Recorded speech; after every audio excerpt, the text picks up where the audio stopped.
So that kind of takes it like segues into what I want to bring up first. You whipping the AMG. A lot of people, Patty, would say OMG. That is goals. When I become successful, I want to get me an AMG. And I want to talk about what success looks like to each one of you ladies. Because a lot of times we live in a society where the material defines us as being successful, right? But I think everybody has a different definition of success. It's funny, I was at lunch with a friend of mine today, and it was just one of those days. And I'm like, I am tired. And then you have to ask yourself, why am I so tired? What am I fighting so hard for? I'm fighting to reach a certain level of success, but I need to be very clear on what success looks like to me. Otherwise, I will reach a goal and it will never be enough. So I would love to hear from you ladies about how you define success in your life. And yeah, maybe we can inspire the people, because let me tell you, chasing after a nondescript goal is not working right now. Or somebody else's goal. Nasima, I want to hear from you. Can I pass this to you first? You Of start course. because And I think what's most important is that what success looks like changes depending on what's going on in your life, where mm, you are in your life. Right now, I have small kids, and so success for me is making sure that I can take a nap, making sure that I That's get good. quality time in with my kids, making sure that my household is peaceful, and making sure that um my kids have enough. And that's just simple. It's not a monetary figure to me right now. Right now, it's the stability and peace in my home, and being able to maintain some consistency so that my kids, have that level of comfort in their lives. And of course, that'll change as they get older, but that's what success means to me in this season. That's good. mm, Yeah, I mean, you Patty, I can't. know. That was the first thing I thought of too. The definition changes. I remember I tweeted a long time ago that the once you figure out survival, the only thing left to desire is peace. And I think success at phase one is all about survival. You got to create stability, whether you're leaving your parents' house for the first time, whether you've been on your own. I was on my own since I was 17 years old. So it doesn't matter at what age you're looking at it. The very first step, I think, is primal. The definite, and that changes at different levels, because some people are just looking for survival. And that element of survival is success. That's why I think I saw a post the other day where a woman said, was talking about the statistics for a specific group of women, that why it is so important to share different levels of success, because at different phases it means different things. And Mhm. statistically speaking, there are certain groups of people that are earning less with twice the amount of accolades. So that's a whole different topic, but I just wanted to share that was my very first reaction to the question as well, is that it's different in different stages. First, you figure out survival, and then the only thing left to desire is peace. You want to maintain that stability. So I think those are two broad ways to look at how success is defined. That's Mm. good. You know, I don't even know that I know any. I feel very similar to how you feel today, Jade. And I don't know if it's the day. I think what's in the water today, what's in the air today. But sometimes we have these days where we're like, what are we even fighting for? What am I even working toward at this Mhm. point? And I think that alignment is so important. I will steady preach alignment all the time. Now, I think for me in this current season, I I don't have any humans to be responsible for. I am solely responsible for myself. Yet I find myself in positions of caregiving all of the time. I run a whole company dedicated to helping others, right? And so when I think about success, I'm coming to terms with the idea that we're always going to be in progress, because as we continue to stretch, our capacity grows. And as we gain more capacity, the ability to handle more, encounter more, get triggered by different things, do different introspective work, that changes over time. And so I think for me, getting out of this destination oriented mindset of, okay, once I get here, once I achieve this, I will be successful, more so understanding that you need to get good with the journey. Do you like who you are as a person? And I can say I'm getting to a place where I'm like, wow, I'm proud of myself for a lot of things, who I am becoming, and understanding that I'm always going to be becoming who I am. And so this reminds me of Michelle Obama's book, Becoming, which was one of my favorite books till this day, because she talks about her evolution and how she is still stepping into who she is intended to be. So I think the first answer for me is just that, enjoying my journey, trusting my process. Thank you, Latoya. And I also think the second part is understanding that we often determine what we think success looks like based off of ideals from people who do not look like us, don't come from backgrounds that we come from, right? Yeah. A lot of what we see online and on the internet is success predicated on white ideals, Yeah. right? And so I'm not chasing, obviously we want to be wealthy, we want to be comfortable, we want generational wealth. I'm not necessarily chasing the Lamborghini. I'm not chasing the private villas and the yachts and the things of that nature. That could be fun, yes, but for me, that's not going to determine success. How many of us know super wealthy, rich people who just hate their lives? Yeah. They would swear they're not successful. They have so much money, they don't even know what to do with it. Yeah. However they got it, I can't speak to that, but they're just really unhappy with themselves. So I don't know. That's a really, really tough one, but that's one where you have to be so confident and secure in yourself and not swayed by the outside world, that success for you can be whatever brings your heart joy. That's good. I think, and I think Patty also touched on that too when she brought up the word peace.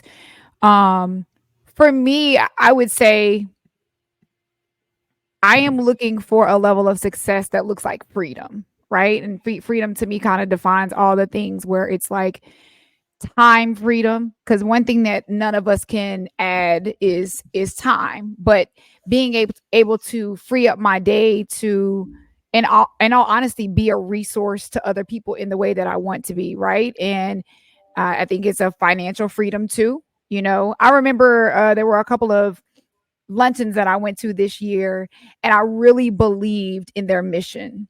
It was for some nonprofit organizations. And I remember saying to myself, I can't wait for the day that I can, like, without even blinking, write a $10,000 check, a $20,000 check to be able to help, some of these organizations that I know are out here really, really doing the work. Right. So you got the time freedom, you have the financial freedom, and yeah, it's the spiritual and mental freedom. Because we're constantly evolving and relearning ourselves. And I like this about me, and then I want to change this about me.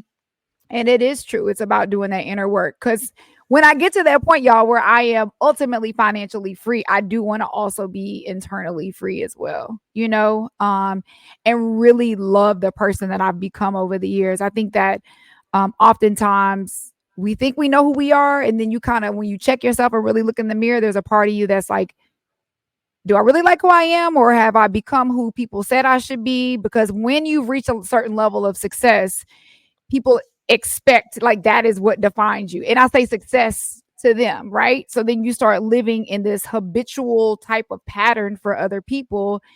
And I admire the older generation that really just doesn't give a dang about what anybody thinks, right? I think that a lot of times people say they don't, Absolutely. but Hmm. you're constantly trying to prove yourself to people, you actually do, but living in that freedom of, like, I hear my mom say things like, baby, I don't care. I'm 76 years old. I don't care what these people think about me. I don't care this. And I'm like, that right there is a level of success that I want to achieve when I'm young, to be able to say, it doesn't matter what anybody thinks, because I am walking in the purpose that God gave me. So that's what I'm, like, really searching for.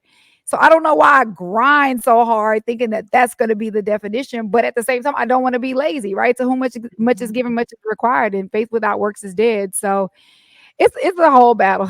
It's a whole, still trying to figure. I say every morning I wake up, I'm still just trying to figure out life.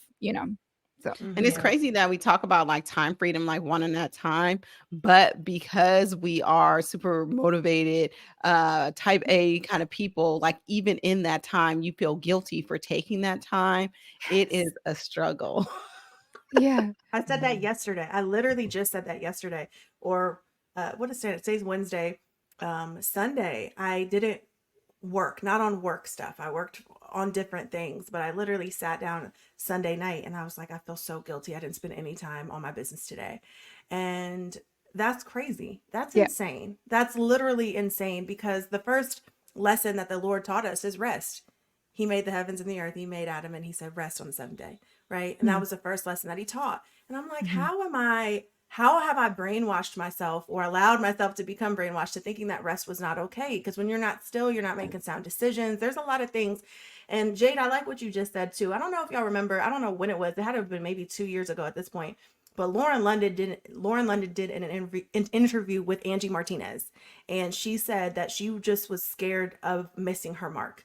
She would be regretful if she missed the mark that God had set out for her. So, one of the things that, we always talk about giving grace on this show, but one of the things I'm really, really, really working on is taking the pressure off of myself. It's not my plan I'm working in. It's God's plan I'm working in. It's not my decision to make. It's God's decision to make. It's not my money that I made. It's God's money. I don't have to, when I'm working on taking the pressure off of myself, because when I realize I'm not the one that's in control, oh my gosh, there's just like this level of happiness and just freeness that comes with that, because like, it ain't not my dishes, not my sink, not my dishes, not my monkey, not my circus, whatever you want to call it, right? It's not my battle to fight. And I'm really working hard on, staying in that place mentally. Don't you think your tribe plays a part in it too, though? Think about it. Like, your girls or your closest friends or your support system should be able to recognize sometimes we should be able to read each other. And what I mean by that is, when you can tell like your sister or your brother or, your friend or your business partner is like really doing too much and running themselves into the ground, sometimes we have to help them hit that reset button. And that's why it's important to be around people that, one, see you, right, and want the best for you. Two, can remind you who you are and whose you are. And then three, it's like, sometimes we just need, as strong as we are, everybody on here is A-type personality. We don't like being told what to do, you know what I mean? But at the same time, we also all need to be reminded and given permission to be like, hey, chill today. It is okay. And I will be your support system. If you have to grind double hard tomorrow, I will be here to support you, to help you. Because sometimes being a personality and feeling like you have to do it all by yourself, it can feel lonely sometimes, because nobody is really speaking into us, because especially when you're the strong friend, right? It's tough. Yeah, I think I want to offer a different opinion on this, because I don't disagree with anything that you said. And I think, again, depending on where you're at in life, those words are going to resonate deeply.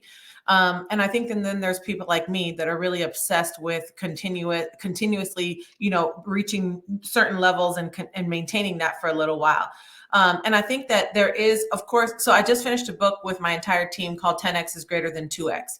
And it really helps to shift the mindset in a very practical way from we think with growth, you have to do more. It's actually the process of elimination and creating more efficiency with certain time blocking strategies that really helps you be more efficient. So the general theme here was, hey, sister, let me let you know it's okay for you to rest today. Let me let you know you've been going hard and it's okay for you to take that Sunday, right? So that's cool. That matters. But in the book, you're going to take approximately 200 days out of the year and literally schedule for yourself that time of rest, whether it's a 4-hour block, a 5-hour block, a 24-hour block. So I recommend 10X is greater than 2X for anyone that wants to build a business. The reality of it is, if you're building a business, or you're entrepreneurial, or you're in a commission-based industry, or you're building a community, or you're switching, your entire brand and you're going into real estate from media, or if you are, like Nasima, you're teaching a nation of people how to approach debt in a practical way. The truth is, you're going to have incremental steps that you target on a day-to-day basis. So the definition of success shouldn't be, I worked 58 hours yesterday. It's because all that busyness doesn't matter. 4 very focused hours in a day could be far more effective, efficient, and profitable than 12 scattered hours in a day, right? So I would say a practical step, we've got the general idea of this, but a practical step is, if you're looking to achieve a certain level of income, or you're looking to purchase your first home, or you're looking to buy the car of your dreams, or you're looking to buy a wedding or an engagement ring for your spouse, you're going to have to do certain planning. And the definition of success is hitting those targets every single day, because the goal goal is the big picture. And then what gets you to the big picture are the incremental steps that you take on a day-to-day basis. And your success could be, maybe should be, defined by how religiously you are attacking those targets on a day-to-day basis. Because it's really like, it's the same idea with, I'll talk about what I'm dealing with, fitness, right? I did not want to go to the gym the other day. I was 10 minutes late. I didn't want to talk. I posted my trainer telling me my workout sucked. You know what? But I showed up though, right? Because the definition of success for me in that broader plan was getting there and showing up. Right now, the most successful I can be is showing up on a day-to-day basis. That's just for one thing. The most successful I can be in my business to hitting the target is making 55 phone calls in a day. I've got to make those phone calls. If I don't hit that 55, guess what? You weren't successful that day. You'd miss the target on that day. And it's also equally okay to say, if I have carved out X amount of time for rest, I've also carved out X amount of time for efficiency. And if I miss those targets, I'm not serious about the bigger goal. So I just wanted to throw that out there too, in terms of defining success at various levels. If you're hungry, or you got some goals to pay, or you got some, major, exponential growth that you're trying to experience, you got to save that rest day for maybe once a week. That's good, which means you got to be organized, it sounds like, because a lot of us are just shooting for the stars, you know what I mean? And like we want a goal, but our goal has not become organized. Like, I feel convicted in this moment, no lie. Like, I need to get a little bit more organized so that I can plan out, so that I can write those goals down.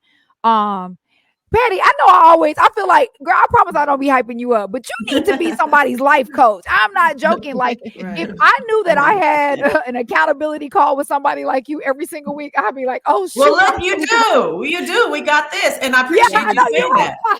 Yeah. So one of my girlfriends, she's my esthetician, right? I'm going to share the story because it's relevant to what you said. She said the same thing to me. She will call me to talk her out of her negative moments, and I'll do that for her every single time. But here's what she's trying to do. She's one of the best estheticians I've ever seen. She worked on uber amounts of celebrities in Los Angeles. She moved up to the Northern California area. There's nobody like her. And she literally had someone offer her $2 million to buy a building to expand her business. Okay. Now, mind you, we've been having conversation after conversation about this business plan and how to get it started up and going on, and the money, bringing it together. And guess what? She doesn't have a written business plan.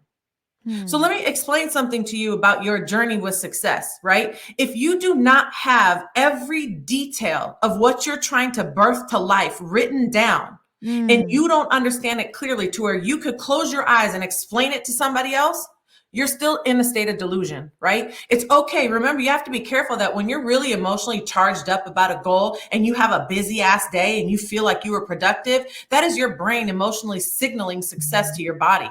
And that's not going to work in the long run. Your results are telling you the truth. And I promise you, the moment she takes a minute to complete that business plan, that's when the money's going to show up. Right now, it's lingering in the realm of possibility. And that money's going to show up the moment that business plan is completed. So in terms of organization, if it's an idea and you're excited, anyone, we get excited about ideas. Trust me, it's boring. Success is boring. You know what Kobe Bryant just said, and I quoted this on Twitter the other day, is that the best never get tired of the basics. When I read that, I got chills in my body. Dribble, pass, shoot, dribble, pass, shoot, dribble, pass, shoot. That's the basics. Kobe says the best never get tired of the basics. And you got to be on that court every day, dribbling and passing and shooting. And that can get really boring, especially if you're good at it. So you're absolutely right that you have to be organized. You have to have a written plan. And the definition of success, depending on the stage that you're in, is going to be knocking out those incremental steps on a daily basis and measuring those results on a weekly basis. And then really looking at, wow, look at the compounding effect of me showing up on a day-to-day basis. And it really makes a massive difference. Post it, people. That's what she said. Post it. Right. Yes. So I love it.